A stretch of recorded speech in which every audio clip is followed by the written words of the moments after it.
Hello, everyone. Welcome back to Growing Up with Godzilla. My name is Donny Winter, and this is my show where I have conversations with Godzilla fans about how they've grown with the character and franchise over time. We are nearing the end of season 3, which is hard to believe. I've had some familiar faces returning, and I've had some new faces appearing. And this phenomenal human being that I'm going to have on the show tonight is one that I've wanted to have on for quite a long time. We got to meet each other at G-Fest this year. I don't think we've met at prior G-Fests. We'll unpack that in a second. But we got to meet at G-Fest this year. It was a wonderful experience.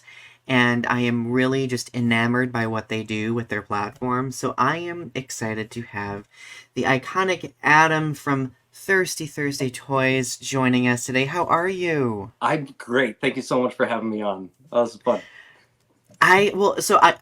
I was unpacking a second ago, like whether or not we've met at prior G Fests. I don't think we have, right? I I have like a bunch of people who it's like I didn't know them and then we're friends and I'm not sure how we went from one to the other. It's just like I didn't know them and now I do. So it's Right. possible. I think our first meeting must have been through one of like the mutual streams that we've all done in the past. Yeah. So maybe could it have been the Godzilla minus one Oscar reaction? I I was think gonna that say it may. might have been, yeah. I think that. Oh, what a throwback! Love. Not that it's been that long ago, but no, that was wonderful. I've been really excited to just sit down and talk with you because the conversations we have had have been really good conversations. We both have a platform that we love in this fandom. We both are educators. We both do lots of things. So we undoubtedly are going to be talking about a variety of different things today. So first and foremost, how are you coming down from the high of G Fest? I kind of haven't come all the way down because I've been doing so many different conventions. It's getting out of hand. I just got to stay home. But like, because I did G Fest and then I just went to Kaiju Go and then I'm going to Godzilla Fest in San Francisco and then Decon. So it's been just, but like, Isn't yeah, Megumi Odaka going to be at Godzilla Fest in San yes, Francisco? Are you going to yes. meet her? Oh, yes. I Have you met her yet? I met her at she was at G Fest in 2018. Yes, perfect, good. She's such a Oh, phenomenal human I being. So, no, I'm really excited because, like I mentioned earlier, what you do with Thirsty Thursday Toys, I think, is quite possibly one of the most unique, like, social media platforms where you like create like such a combination of like figure reviews and like kaiju cocktails and everything. And I'm obsessed with it. Like, I literally have been binge watching your videos since around G Fest. So, but before we get to talking about that, I think it's important to kind of unpack the history just a little bit, right? So obviously you're a Godzilla fan, duh, right? Well, that's why we're here. How are you first introduced to Godzilla? Like, share your story. What was your entry point? It was through. So I want to say I was like 6, and it was kind of through. I guess okay, I think it starts with Peter Pan. According to my mom, I was 1 and I saw Disney's Peter Pan, and I thought that was like the greatest thing ever. The jungle, the green, the crocodile. Thought the crocodile was the best thing, and from there on out, everything was crocodiles. Anything with a crocodile on it, I needed it. If the book wasn't even about crocodiles, but it had a crocodile on the cover, I would read it. So she's like, yes, let me just. She fed that obsession, and then crocodiles kind of went into like dinosaurs and stuff as most children do. And Jurassic Park came out when I was like 5. Mm-hmm. So I saw Jurassic Park, so you got crocodiles, you got Jurassic Park, and then I had this uh, pretty short turtle phase where like I'd gone through all the crocodile everything that I could. My mom would go to the library and get like nature documentaries and stuff on reptiles and things, and then I'm like, turtles, let's do more turtle stuff. So she found this movie of this giant monster turtle fighting a giant lizard, which was Gamera versus Baragon. And I thought that was the Mm. greatest thing I'd ever seen. I'm like, more of this, please. So then she goes back and she's like, what do you have that's similar? And they handed her Godzilla versus Biollante. And that Oh, like awakened something in me. And I'm like, this is it. This is my life now. This that was your first Godzilla film? that was my first Godzilla film. How old were you again? I was like 6. Oh my god, I was terrified of that film when I was a kid. So, like, major props to you. There was something, and like as I got older, the more I was able to figure out like the music and almost like the world building that they had done, like Hmm. the Godzilla cafe with like the footprint in the ceiling, like Oh, so good. I love that, and that kind of set the bar for like what I look for in like sci-fi entertainment moving forward. How well have they thought about this world? Because I didn't know there was a movie before that, or movies before that. I Hmm. just like this is all I know, and there's already so much. That's so good. That is such an interesting. I don't think I've ever had anybody say that that was their first Godzilla movie. So first time, wonderful. Congratulations on that. And but your first kaiju film in general was Gamera versus Baragon, right? So Yeah, that so unique. right. Normally people go the other way around. They go Godzilla to Gamera, but I went Gamera to Godzilla. So Hmm. they both hold special places in my heart. So like so as a kid, watching Godzilla versus Biollante and then processing that, like where did it go from there? Like as you spanned into like teenage years. As much as I could consume Godzilla wise that I could find. And my like I was saying, my parents both like really my mom more like fed the obsessions a little bit. Um, so like she would go out and she would hunt. Like we'd be on a vacation, and she'd be like, okay, what crocodile things are in the area? Like we're in the middle of Colorado, and she found like a crocodile farm that apparently they bred crocodiles to like eat the fish in the thing. I don't know. Huh. It's a fascinating thing. So like that level of stuff. So she would go out and she would find like places that had bootleg VHS, but that's all we had at the time. So she would like bring those home, and um, then when I got into my teens, that's when I started to find like, oh, here's the internet, and there's like Barry's Temple of Godzilla, and all these just on parts online. Was it the Club Tokyo, Sci-Fi Mm. Japan forums, all these things? Like, Rodan's Roost. yes, and like that was a game changer because growing up, I was one of like the only like Godzilla kids in the school. Like most people knew that Godzilla existed, the guy in the rubber suit destroying buildings. And Mhm. then a smaller subsection had actually seen a movie, and the smaller subsection cared. So like, I was like the one Godzilla kid, I had like one other friend who had Godzilla figures, and that was it. There was like two of us. But he went to a different school. So it was like we were just the Uh, one at our own school. So it was mhm. really cool to find that community. And then my first G Fest was 2006. Mhm. And that was like another game changer. Like I felt like I was with my people kind of thing. It was like minutes, within Mhm. minutes there. I walked in and someone had like this poster they're showing me. I'm like, oh yeah, I got the 1992 poster with the whatever, and they're like, oh well, if it has that, it must be 93. And I'm like, you're right. To like be corrected about Godzilla something was just wonderful. Oh, but around that time that I saw Godzilla vs. Biollante, that's right when the Trendmasters figures came out. Oh, So that yes. was just Mhm. absolutely beautiful timing. I just discovered this thing, and suddenly here they are in Toys R Us that I could just walk to. We must be around like close to the same age because like that was like my exact same experience and trajectory. Like the Treadmasters toys came out and I saw like these characters I had never like I had watched all of the Showa series before Biolante, which is why it was such a shock Uh, to my system.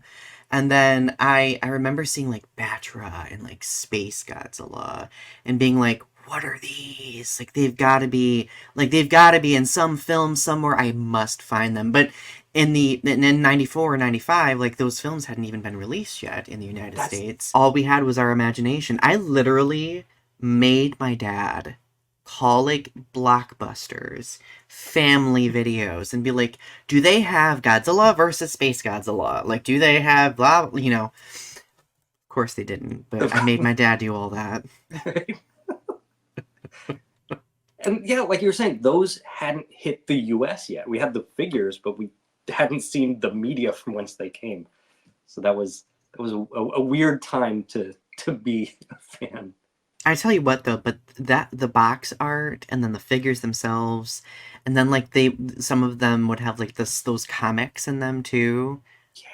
Oh, or the trading cards. That was such a great rollout of figures. So good. That will Was never be replicated again. right. I Cheers to Treadmaster. oh, Trendmaster. Clink. Mm.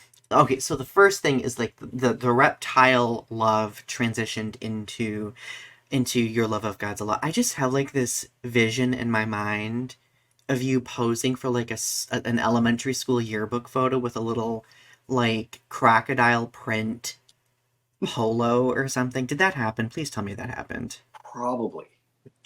I'm sure I'm wearing all sorts of crocodile dinosaur stuff. I know my second grade, I think it was my second grade photo.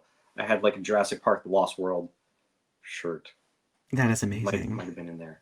I'm glad that your family empowered your love of such things because there are some families that just don't, right? Yeah. That mine also empowered my love of like Godzilla and everything. They were always finding like Godzilla stuff for me to nerd out about. So like okay, so you're into your teenage years, obviously it expanded. Where did it go from there? I mean, so after Final Wars, there was kind of nothing. There was not much. There The was Great Void. right. There was a lot of creative stuff on YouTube. A lot of people were making like fake movie trailers for upcoming projects. There was a lot of fan fiction because we didn't really have much. So then that's when I started to get more into Transformers in what, like 2007, I think, when the Oh Michael Bay yeah. movies came out. Because my brother collected those. He's 4 years older than me. He had like the OG G1 Transformers.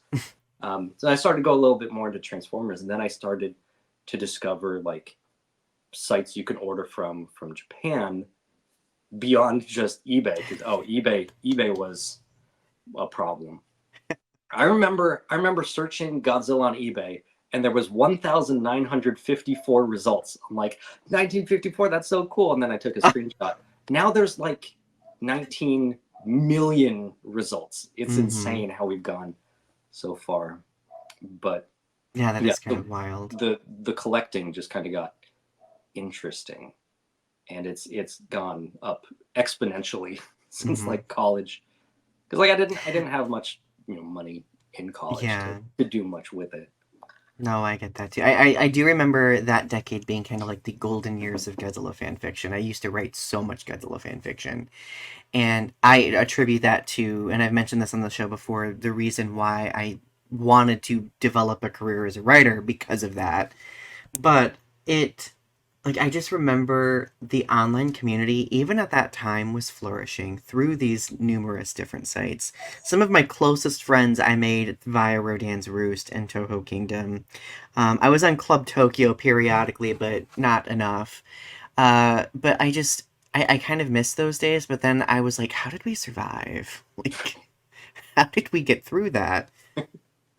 We built each other up with all this. Oh, and like DeviantArt, Oh, all those things. Oh yeah, DeviantArt. That's actually how I met Matt Frank was through that's DeviantArt. I this. So I was in college and I'd been following him.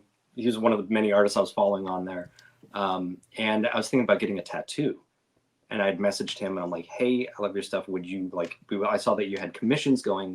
Are you comfortable? Because some artists are like, I would do a commission, but I'm not into tattoos. So I don't feel comfortable that Mm-hmm. being on there. So I was checking with him and he said, I've actually put commissions on hold. I just got this new project and I'll let you know how that goes. And that's when he got picked up by IDW. So I'm like, oh, I Yep. missed it by like weeks. Mm. And then it went on from there. Right. So branching into adulthood, college life, post college life, like obviously your online presence continued to build in the Godzilla fandom, right? And looking at things now, you operate a phenomenal social media presence, Right. Thirsty Thursday Toys. So I need to know the vision. What was the vision? How did it? What were the little itty bitty seeds that were planted that germinated into Thirsty Thursday Toys? Yeah, a lot of little different seeds. So there was I went into college going like I'm never going to drink. I'm not going to put anything in my body that alters my perception kind of stuff. I'm not going to do that. Never going to do that. One night I found out that the girl I'd been dating ended up cheating on me with an ex-boyfriend thing. And Oh, then one of my friends is like, I'm coming over. We're going to drink a little bit. I'm like, fine. If there's any time to do it, this is the time. right. We came over and we didn't have much. Have you had Goldschlager before? Yes, I have. For those who don't Ooh. know, it's a cinnamon flavored schnapps with little gold Oh. flecks in it. I love just weird novelty stuff. It's Um, very festive. it's It's yeah. very festive. So we had that and high pulp orange juice and this Dollar Tree soda called Tiki Punch, which is like a carbonated Hawaiian punch. So we're like, you know what? It's whatever. Tonight is just whatever. Let's just mix stuff together. So we poured in the Goldschlager, we poured in the orange juice, and then we poured in the Tiki Punch. Now the orange juice was opaque, and because it had such high pulp, it had this texture visual to it. So when the soda like swirled around, it looked like magma almost. Oh. That was so cool, and we called it the Orange Volcano. Um, and like, so the first time really mixing something, like now we have a name for it, we got this cool visual, and that awoke something in me.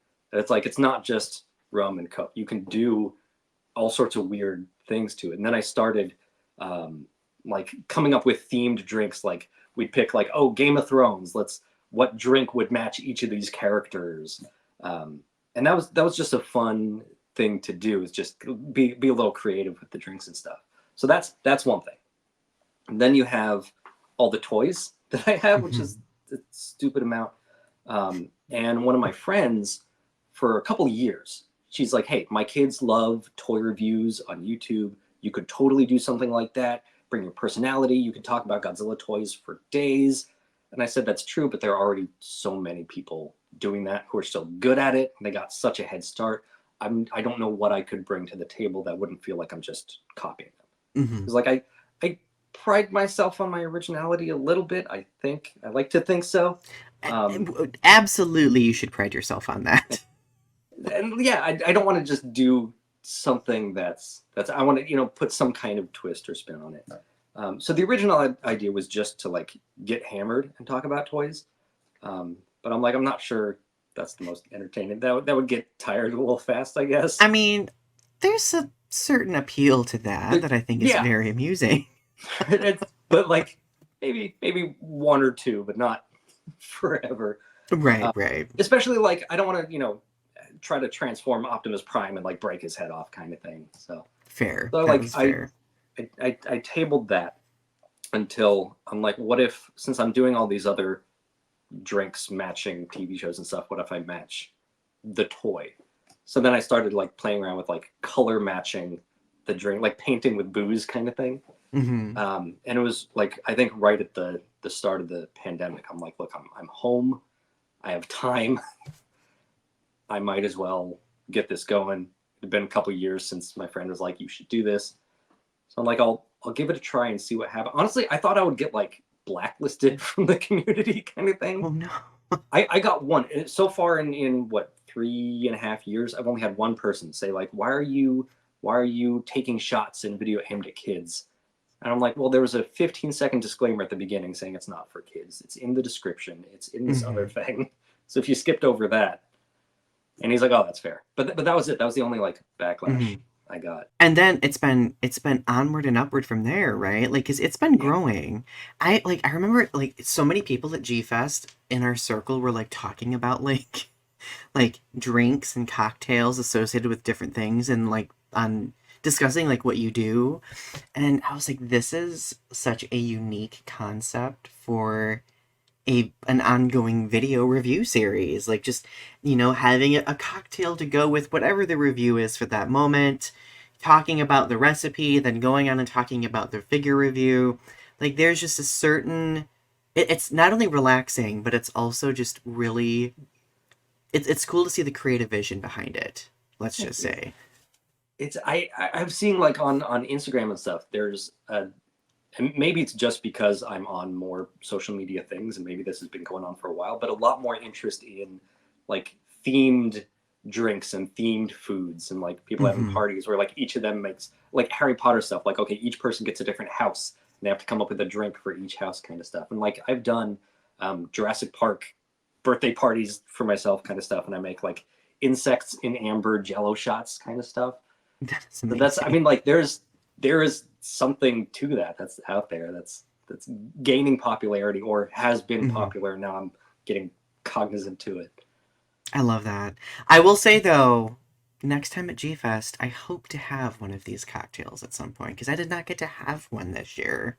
That's yeah. So that was a fun like I'm like, what if I make some things at G Fest? I did so much research into the legality of like, can I serve these from my hotel room? Because I don't want to be the first person to get kicked out of G Fest. Um, but yeah, I think I've covered my bases there. But like for a while, they started doing themed drinks Oh, at in like the bars the and bar stuff. there. Yeah. Mm-hmm. So they did a couple years ago, and then not last year, but then this past year they brought him back. Um, so I want to reach out and be like, hey, here's some recipes you might be able to make. I mean, that would save me a lot of time and money, but Can you imagine like how wonderful that kind of collaborative thing could be? that's Like you know what I would do? I would be like, here's these recipes if you want to use them, but here's a QR code to my channel and stuff. Slap that right on there. put my name on the menu, like designed by so and so. So if they hate Mm-hmm. it, you can send it my way. But if they Or love if it, they I got love more stuff. it, they Exactly. can then you'll continue to grow that following, right? So And no, that's I that makes me so happy though. kind of like a dream a little bit. A dream I didn't know I had. That now it's like, yeah, that's a goal. I mean, I had earlier this year. There's a tiki bar in Astoria, Oregon, called Dead Man's Isle, Mm-hmm. and there's a mini like a little izakaya bar upstairs. That's all like Japanese themed. They got all like Godzilla posters on the walls and everything. And I was talking with one of the bartenders there, and for one weekend they had one of my drinks as like a special on their menu. So that was like cool. So we drove down, went to the. It was amazing, but it was cool to see like, oh, I can order one of my drinks from the bar. That is a full circle moment. That yeah, it was wild. I just like the older I've gotten, there is such an appeal to like drinks and Godzilla together. Like a cocktail and a film. Like why not? Right? Right? So, I guess now as you've grown, as you've developed this, social media presence, um looking back on all that you've accomplished with it, like how does it make you feel to see like what you've cultivated? It's it's interesting because when I first got onto YouTube, like one of the biggest pieces of advice that someone gave was like, know your audience. So I'm like, okay, my audience is me, I guess. Like I'm the target. I'm making what I want to make Hmm. and just do it because there are things like smaller indie toy makers that like aren't well known. People aren't searching for them, but I'm like, I'm gonna highlight them. I like this color. I'm gonna make it, and it doesn't get a lot of views. So I guess I don't know, like from a marketing standpoint, I should really focus on like what's getting the most views and what's but like you can kind of tell when people don't really have a passion for what they're doing. They're like, oh well, I just got to turn this out. So I'm just Yeah. making what I want to make. Um, but yeah, it's been fascinating tracking like what people are watching, what parts of the video they're watching. People really love size comparisons. I noticed Hmm. there's like a high uptick, but some people, a lot of people are skipping over the drinks. Some people just watch the drink and then they forget the toys. Other people skip over the drink and they're just there for the review. So I feel like I haven't quite cracked into like the cocktail world. I think part of it is like the stuff I make is just too weird, Hmm. too many A colors, good weird, a good good weird. weird. I mean, I'm not going to change what I'm doing, but like watching a lot of other cocktail channels and things that I've been following, I've learned a lot of things like, oh, you have to use fresh squeezed juices.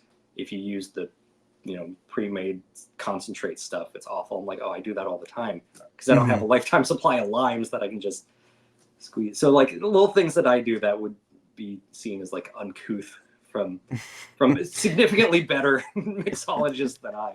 It's one of my favorite creative outlets that I've ever had. So I just love mixing this stuff. When I first started, I was like, I might be able to do this for a year because I was doing it every week, and I'm like, that's a lot. Maybe I should have done it like once a month. I'm gonna run out, and no, there's no shortage of ideas. They're not all good, but I have them and they're mine. So it's just tons of stuff. I just did one. Like we Do were at you Goodwill. know Let's see, it's right here. what would be, while you're looking, what would be super entertaining? I have this vision of you dressing up as various characters from the franchise and making cocktails as well. Like, I want to do Trapper from GXK. I mean, like tropical shirt. Yeah, I'm in. that would be great. So Anyway, what were you about to show? well, sometimes I'll come up with a name for a drink before I have like the idea for the drink itself. I'm like, okay, I got to do something. So I saw this at Goodwill. It's not even God. It's R2D2, but it's clear, and I went R2 see-through. So I made a drink See? that matches. Plays on words, drinks that match, quality taste. You got it all.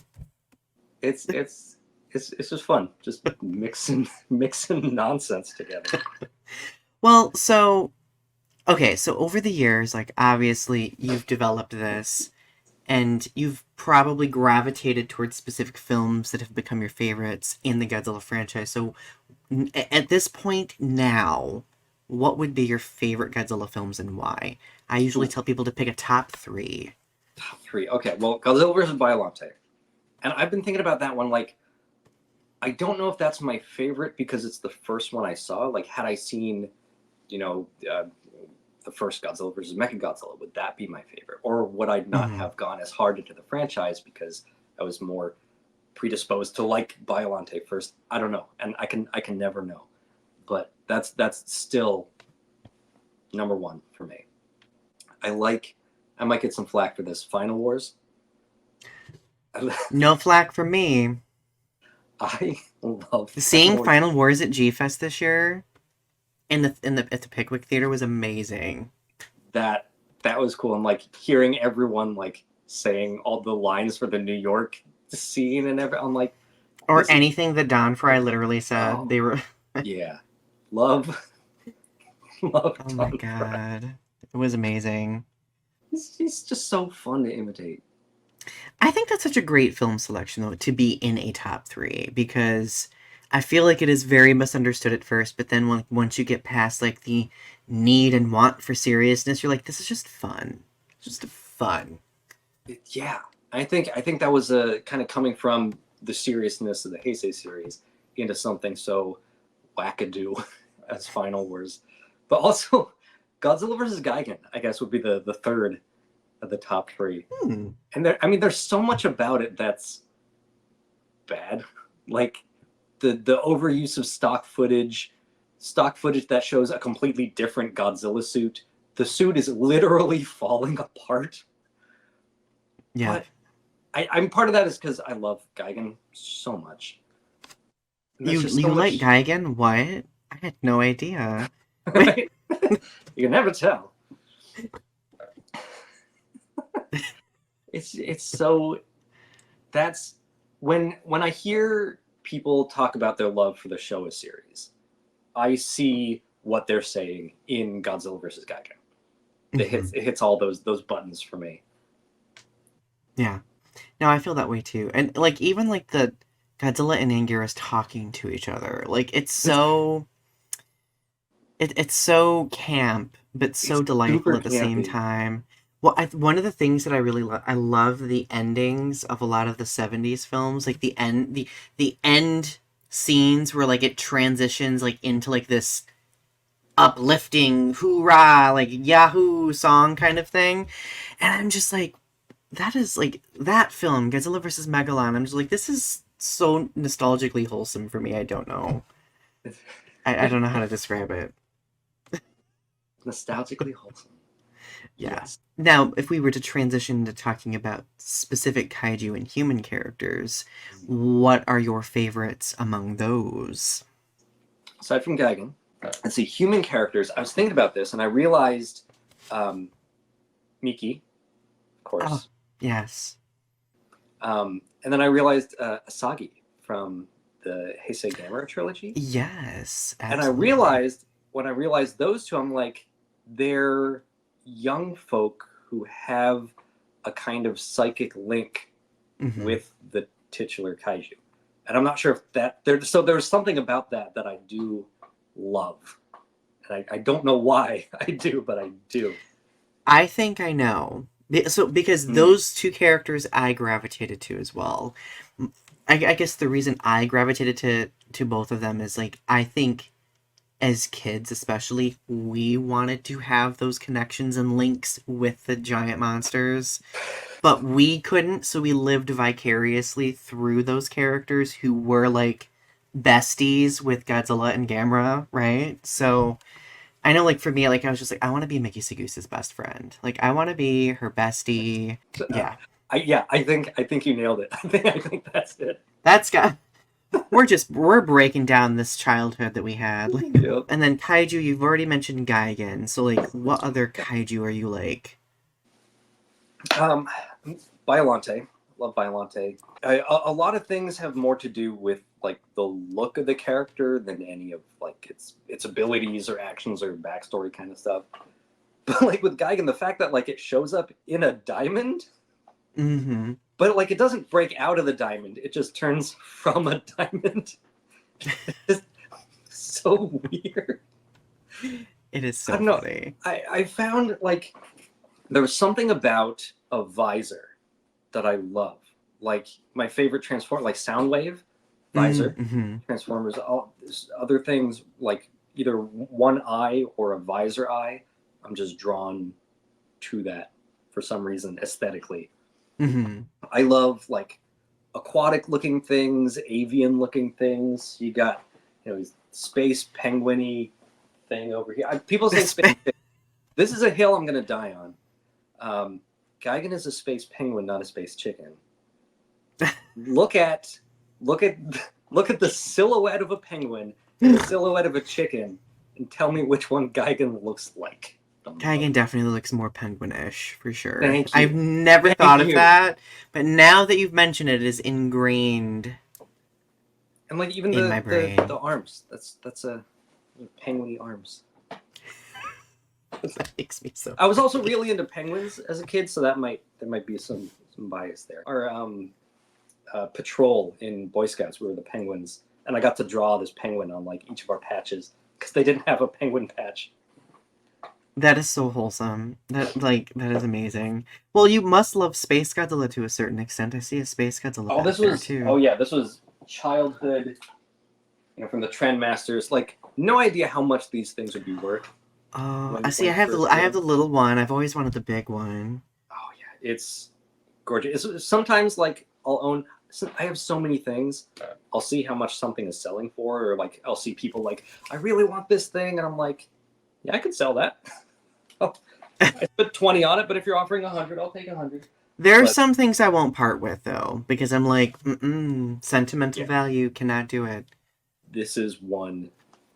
And it's interesting because some of the figures, the Trendmaster ones, like came from the Bondi figures. Like they kind of Hmm. use that as a jumping off point kind of thing. This is it's so unique to Trendmasters.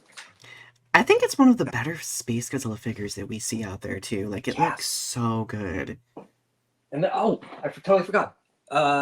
When I was in high school, like I was on the online forums, I found out that a theater in downtown Portland was going to be doing a 50 years of Godzilla film festival on like Godzilla's Oh, birthday, Godzilla's 50th birthday. So November 3rd, like I went downtown and they had like a cake and everything. We sang happy birthday and like we had little name tags and we put like our usernames on them. oh, And that was that like sounds pre G amazing. Fest. So I'm like, there are more people like in my city. So Okay, that so I was have to know. I have to know. What was your username? Geigen Goji.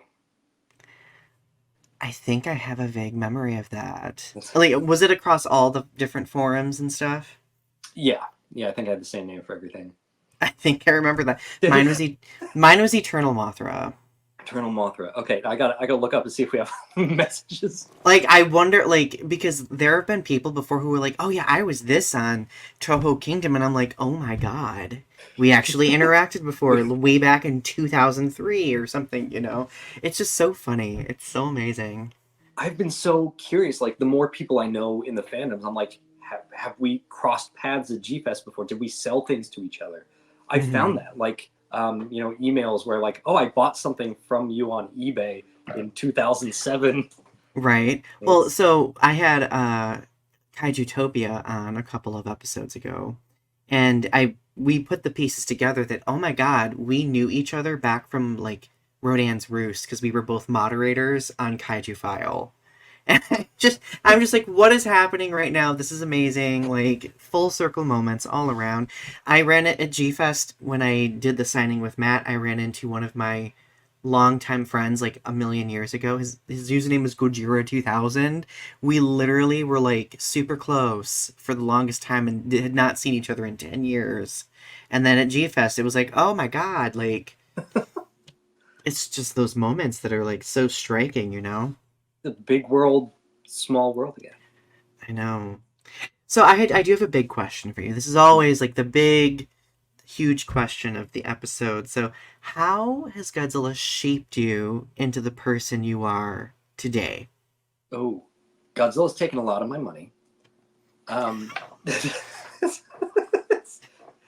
Godzilla, I think, has informed a lot of what I look for in media. Like I was saying, like, Godzilla versus Biollante, all the things, the sci-fi world building kind of stuff, kind of set a standard for aesthetics of creatures and things, music, so much Hmm. music. Oh, me I too. had did you have the Monster Mania I CD? sure did. I Yep. sure did. Wore that thing out. Me too.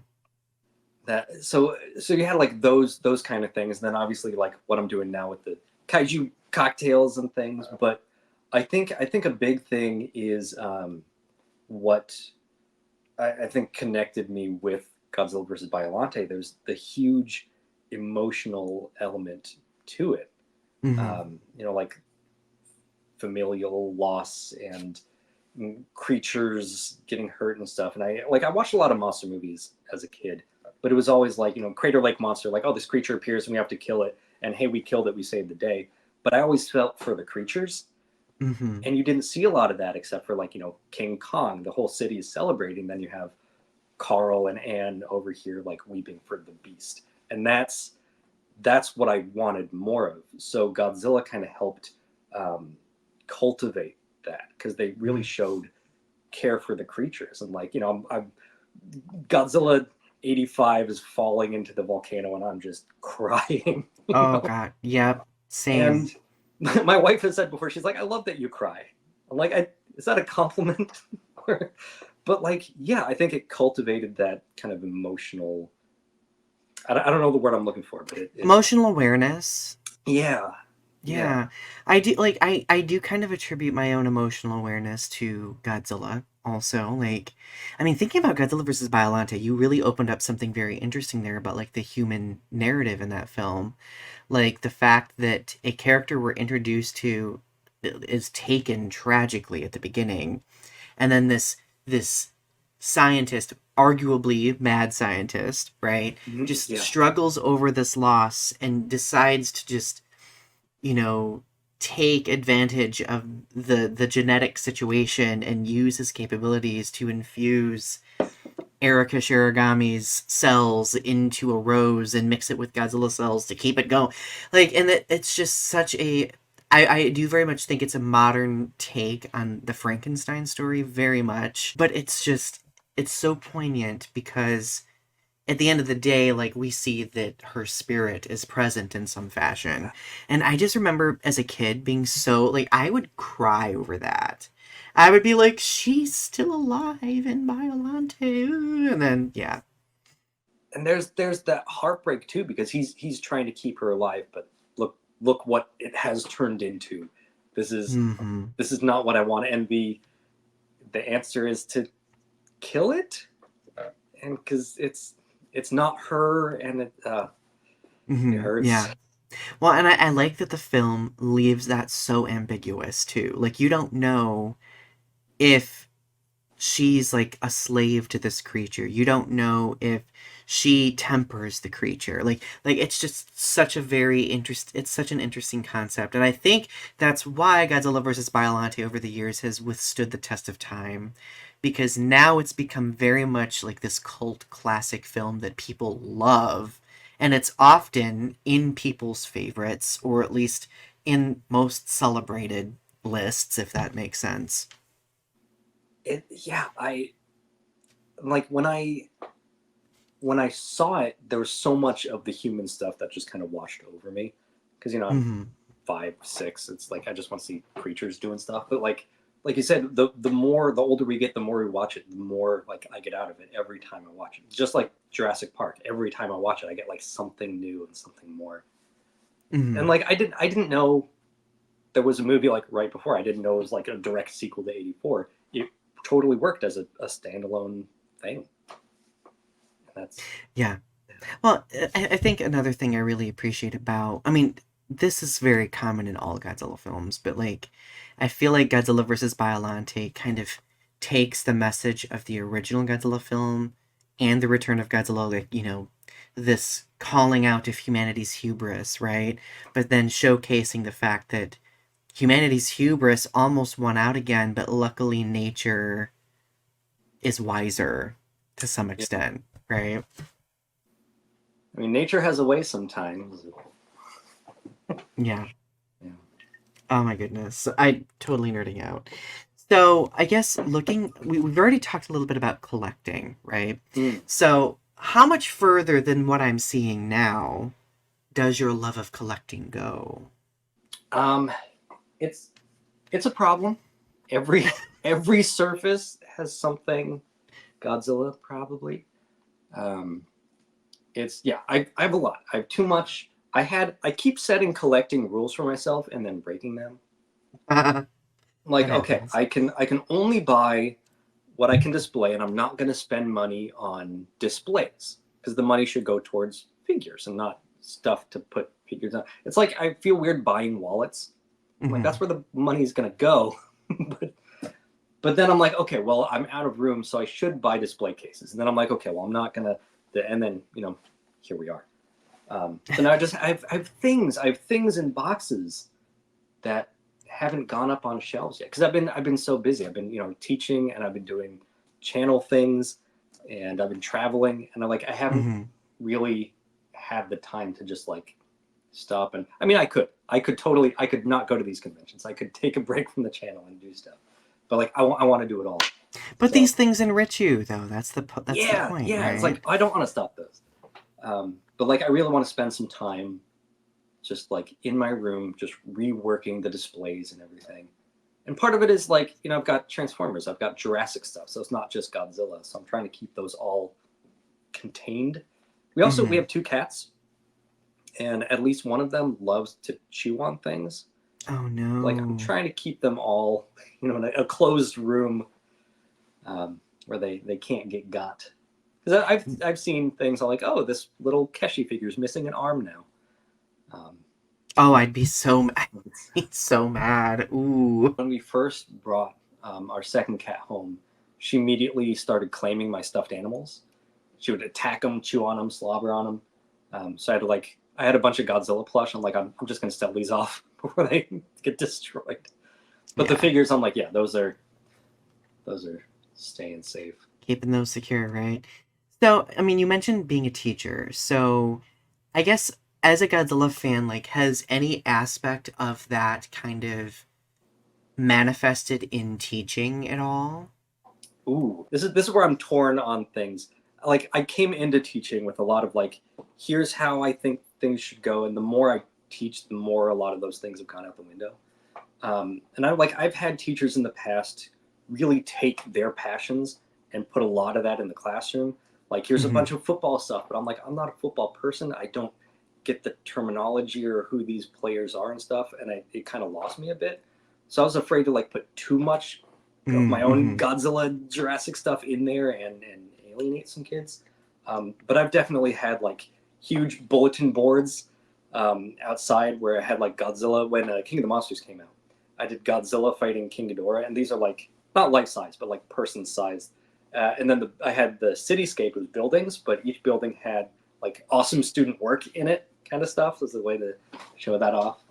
Um, That is amazing. I've definitely played some music in there. I haven't told them it's Godzilla, but they're like, "Oh, this is nice." I'm like, "Yeah." Um, Did you play BioWars? Please tell me you played oh, BioWars. always Bioware. Love Bioware so much. BioWars gets me revved up, let me tell you.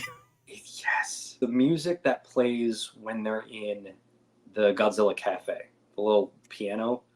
That's Oh, that little so piano like ditty. That's so soothing. Yeah. relaxing.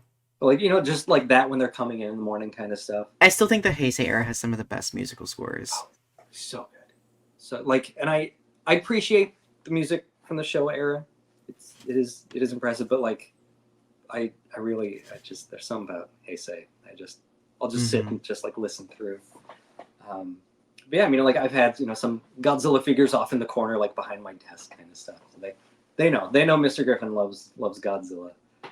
There and like subbing now. Now I don't have my own classroom anymore, but subbing now, like I have I'm not wearing it, but like my nerd jacket with all the patches, and Mm-hmm. kids see Oh, I Godzilla. love that jacket. Thank you. I absolutely stole that idea from people, but it's filling it up with stuff and like there are kids who are like, oh, the Godzilla, like I know that, and then they start talking about the figures they have, and I'm like, that's so cool because we did not we did not have that when we were growing up. Mm, Um, I I love did that. I had to have a conversation with a kid. This is when I was teaching. This was second or third grade, but like we were doing phonics, and we're talking about like consonant digraphs and stuff, and sh says shh, and then he tried using sh monster arts as an example. And I'm like, one that's awesome that you know that. And then we were talking about the Mecha King Ghidorah that had just come out. But I'm like, well, okay, so that's an acronym. So the S and the H, they're not. It's not Shma. That doesn't work. But like Monster. that led to an interesting conversation about language um, from a Godzilla thing. See, Godzilla can have teachable moments, right? I know, like, so in my college classes, there's a paper that I assign my Comp 1 students, like, the latter third of the semester. It is called a persuasive analysis, so I ask them to analyze a fictional character of their choosing and argue whether they are a positive or negative influence on a particular audience. And it's like a very fun rhetorical exercise that they do. So in the examples that I give them like a Marvel example, I give them like I think I give them a Star Trek example, and then I give them an example of a non-human character.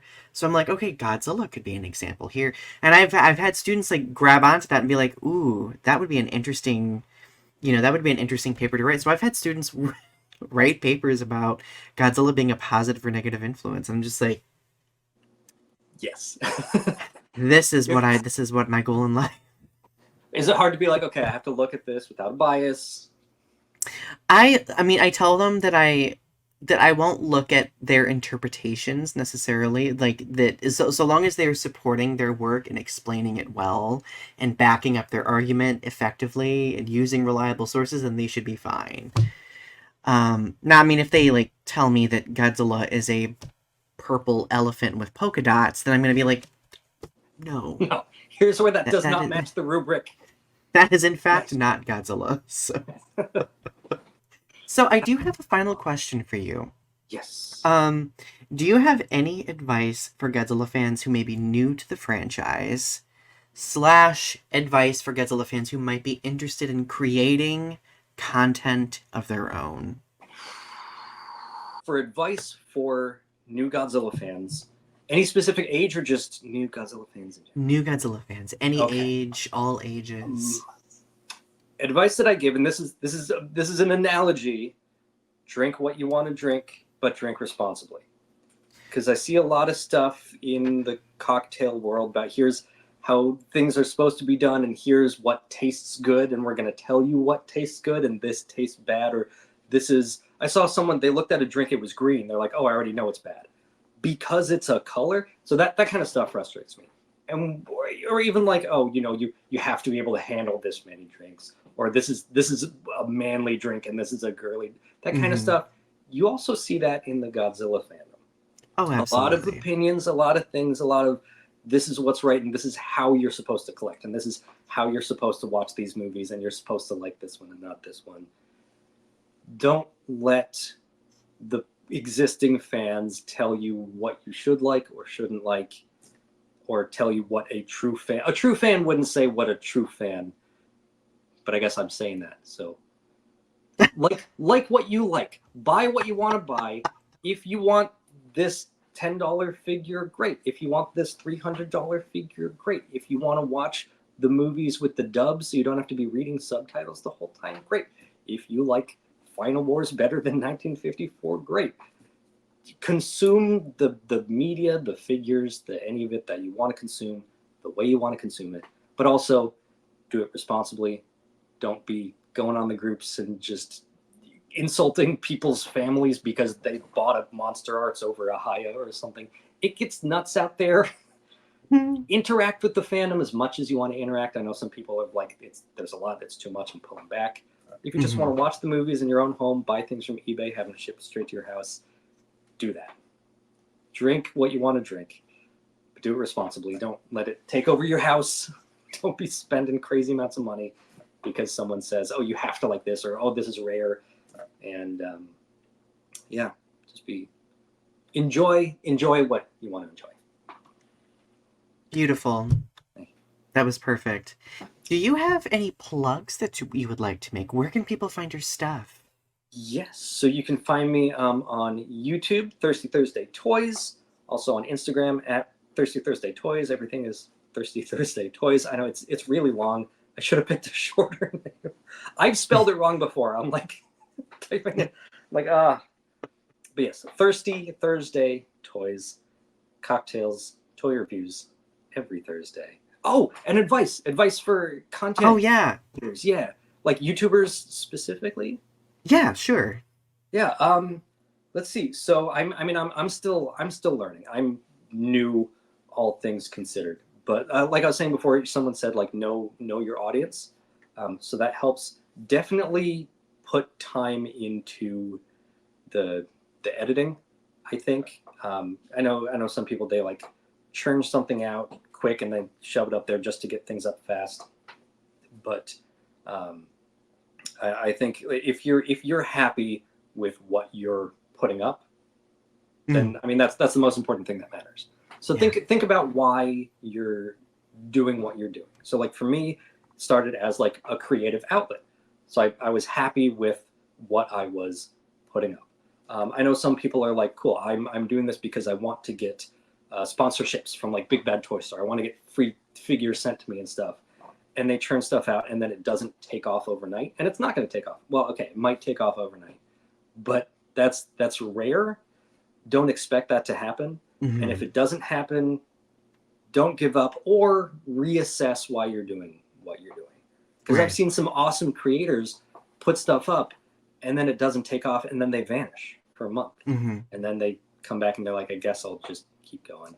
And I'm like, great, I'm glad you're back. But it was nice that they like reassessed like why they're doing what they're doing. So think about why you're doing it and be happy with the product that you are putting out. Perfect advice.